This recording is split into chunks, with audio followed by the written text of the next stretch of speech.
testing, here we are, Dow Jones Industrial Average, and testing that S&P trend we are. They're both daily charts. We are in traditionally the very strongest periods of the year for U.S. stock market. What does that mean? November, December year-end rallies. Well, we've lived up to it from the bottom of 1075, and we've certainly lived up to it here on the Dow chart. This is S&P 500. Here's the Dow. Here's that multi-year 52-week low, and we broke out above these tops to the next top at resistance where a major breakdown occurred. Moving forward, starting on 11/14 with the end calendar month of November, is we've got to take out these resistance lines and consolidate to get up toward the tops on the Dow. This is the major chop where we had that reversal on Greece. This was the big down, daily down in the Dow on Italy debt, and we've come right back up. And like we said, the markets have been extremely resilient, and they have. And it happens every year that they do. But the problem is that the general market for the S&P and the Dow is we've been waiting. And here on the Dow that you can see right here, that's a 200-day simple moving average. You have to close above it, get above where the last high reversal on Greece was in the Italy thing. And you're going to have to get above these key areas of resistance, price action resistance, for the broader rally to go. Remember, we've come almost 200 points off of the bottom that we called in early October, the first week. That was the bottom. That was the second calendar year low over here on the S&P. And we had traded this whole yearly area on every low until we got above these tops on the S&P. We pulled back. We held support, just like the Dow. They're both identical. And the thing about it is that the current uptrends of these trend lines on the S&P have got to get back up over here, and the same thing on the Dow. At some point, if we break above the key daily moving averages, that will move the bull off the sideline, and they'll chase performance. United States fund managers have lagged the whole bottom movement here. When the volatility picked up in the year, they could never handle it. Public couldn't handle it. We handle it quite well. Trade by trade, day by day. We've made the higher moves off of that bottom within the mathematical upside count to resistance on the S&P and the Dow. Having dealt with many systemic risk around the world, each time they came back with the Greece deal, they got it to make it look good because that's par for the course, folks. The Italy, well, that's much more serious. But on Friday, they came back with the vote, and Germany and France, let us not forget Spain, Portugal, most important, folks, let us not forget the USA and the super committee government that is going to have to come out in a couple of weeks and say what they're doing. Because the U.S. faces the same problems that the European Union faces, the same problems that Italy faces and Greece faces. We have to do something now in the U.S. ahead of time, but the policies that we have going on in Washington, D.C., they can't seem to separate their fantasies to factual data that needs to run an economy. Having said that, the U.S. will have to deal with this potential austerity moving forward. Wherever we hit the wall of resistance and this bottom rally off of the October rally, the majority of the rally has gone by. What fuels them higher is that bull was too scared to get in. And the bulls don't start buying until the market sucks them in, pulls them in, whatever the case. And they're always buying. But once again, to keep this rally going higher, the people that are underperformed, because 2011 we shorted the markets all the way down until we got these calendar year lows put in on both of these exchanges, and we were through it every single bit of the way. Go to stockmarketfunding.com, type in the indexes, you'll see all the analysis. We said it was going to collapse and go down. It did, but we also said it was going to go up over here, and that this narrow range yearly 52-week low on all of the indexes, that they would try to fix the system and give the injections, and QE3 would come and Twister from Ben Bernanke, and I could go on and on and on and on. But one thing I will tell you, that stockmarketfunding.com has a special analysis for 2012. Send an email to info@stockmarketfunding.com, that 2000 report, depending on what community you're in. So if you're a hedge fund manager and you're looking for the right analysis for 2012, just like we did in 2011, to the T, by the way, all before the fact, by the way, and we have all the live evidence to prove it, by the way.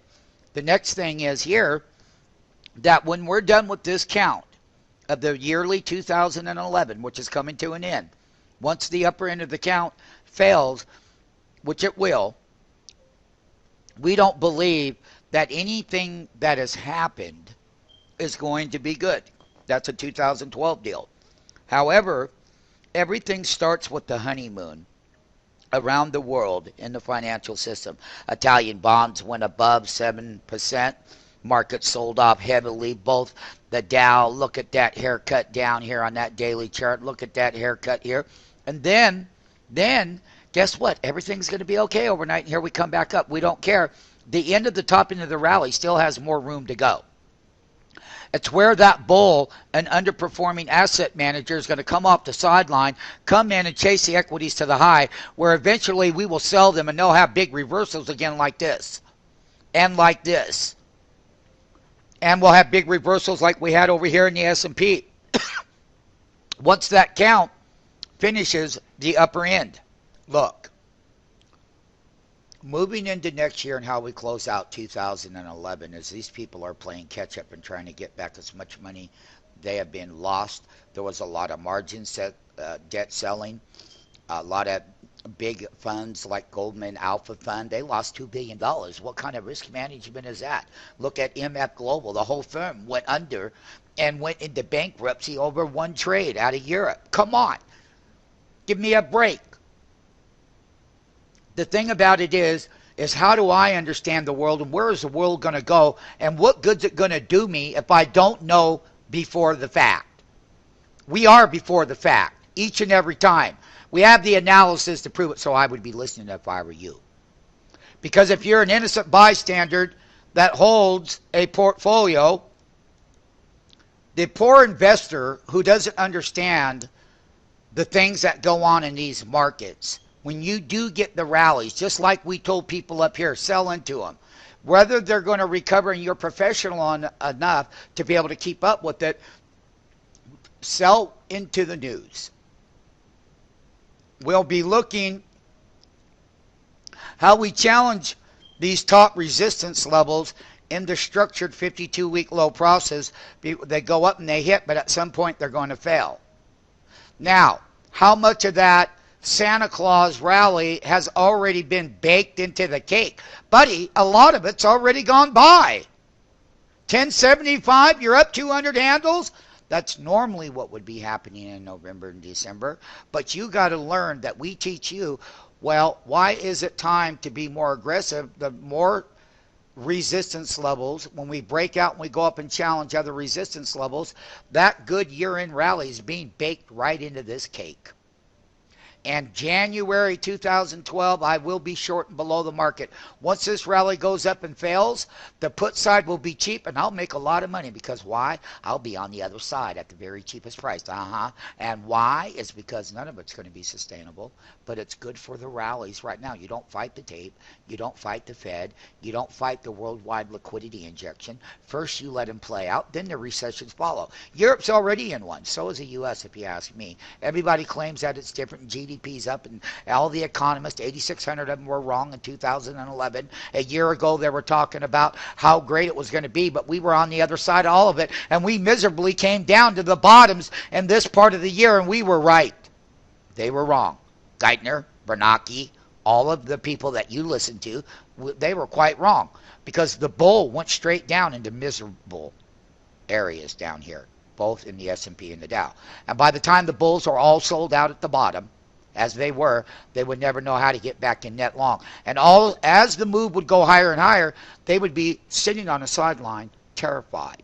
That's not trade management. That's not risk management. That's not using the stock market to your advantage. You deserve every ounce of it. Stay tuned. What we are telling you is, MMTs and people that are innocent, that as we move up to the 12.5, if we can break through that top and we move up and we hit that next area resistance level, that a lot of this Santa Claus Christmas rally, I hate to be a Scrooge, but guess what? Santa Claus has already come and dropped a lot of the presents. And that's understanding when to buy the rumor and sell the news. And once again, that trade has worked out all year. How do I buy the rumors? So the rumors down here that it's going to get better. But when we get all the way back up to the top, it's all built in, and it's time to sell the news, and it's time to get short the indexes when that time comes, both on the S&P, and we're watching the key area, the 200-day moving average. When you go through it, how far up to the next resistance level do you go? 1336 is up here. We got to get above this neckline, that 1300 on the S&P. We'll be watching every stitch of the way. The moral to the lesson is how much of the Christmas rally has already taken place. I buy the rumor and I sell into the news to the other people that were not involved. When I'm down here and I'm down here, and I've got things working my way, people chase the end of every move at the high, and that's when we get on the other side. Right now, that bull trend's still in play when no one else was in it. We called it back in October. Go type in on the search there in stock market funding. You'll see for yourself. Can't deny the truth. We have it, and we are correct. And trade management is where the end of this rally ends, and then getting on the other side of it, and it goes down again like that. And right now, how much of the Christmas rally is already built in the current market? Special update on the Dow and the S&P, special SMF commentary and trade management, risk management, earnings growth, earnings cycles, worldwide contagion. I can go on and on and on. It's already priced in. Buy that rumor that they're going to fix it. Sell that news. What's going to be the catalyst to drive it higher is the key. We don't see a whole lot once we get up to the next resistance levels. And at that time, like all times that we call for major up moves like this one or major down moves like this one, is that we are going to complete the year-end trade of the calendar year of 2011 in the S&P and the Dow. Stay tuned. Don't miss a beat. 200-day moving average is coming into play. You're above the 200-day simple moving in the 10-day over here, and you're rising, and you're going to get to a resistance levels are going to be here on the S&P and the Dow here starting tomorrow morning. That's how we push up through there, put in that top, then the reversal comes, and we're ready for it.